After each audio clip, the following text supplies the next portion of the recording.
রাজ্যে যোগাযোগ ব্যবস্থার ব্যাপক উন্নয়নে অগ্রাধিকার দিয়ে কাজ করছে সরকার। এরই অংশ হিসেবে রাজ্য সরকার খুব সহসাই দুটি জাতীয় সড়কের ডিটেলস প্রজেক্ট রিপোর্ট কেন্দ্রীয় সরকারের কাছে প্রেরণ করবে, যা নীতিগতভাবে অনুমোদিত হয়েছে। বিধানসভার অধিবেশনে এই তথ্য দিয়েছেন মুখ্যমন্ত্রী ডাক্তার মানিক সাহা। উল্লেখ করা যেতে পারে, কেন্দ্রীয় সড়ক পরিবহন ও মহাসড়ক মন্ত্রক নীতিগতভাবে 4টি জাতীয় সড়কের বিষয়ে সম্মত হয়েছে। এই সমস্ত সড়কগুলো খুবই গুরুত্বপূর্ণ রাজ্যের জন্য।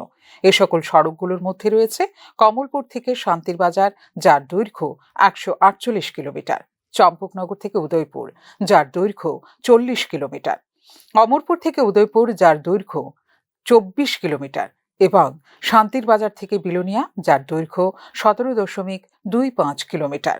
দিল্লিতে বৈঠকে যোগদান করতে গেলেই বিষয়টি গুরুত্বের সঙ্গে উত্থাপন করেন মুখ্যমন্ত্রী। এক্ষেত্রে কমলপুর থেকে শান্তির বাজার পর্যন্ত 148 কিলোমিটার দৈর্ঘ্যের সড়কের জন্য ডিপিআর তৈরি করা হচ্ছে এবং অমরপুর থেকে উদয়পুর পর্যন্ত 24 কিলোমিটার দৈর্ঘ্যের সড়কের জন্য ডিপিআর তৈরি শেষ হবে শীঘ্রই। এরপরে সেগুলি কেন্দ্রীয় সরকারের কাছে প্রেরণ করবে রাজ্য সরকার। উল্লেখ করা যেতে পারে, রাজ্যের সড়ক সংযোগ সম্প্রসারিত করতে ত্রিপুরায় 2800 কোটি টাকার প্রকল্প অনুমোদন করার নীতিগত সিদ্ধান্ত নিয়েছে কেন্দ্রীয় পরিবহন ও মহাসড়ক মন্ত্রক।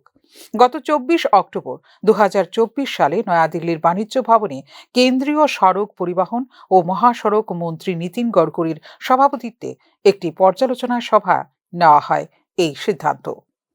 ফিউরো রিপোর্ট, নিউজ নাও।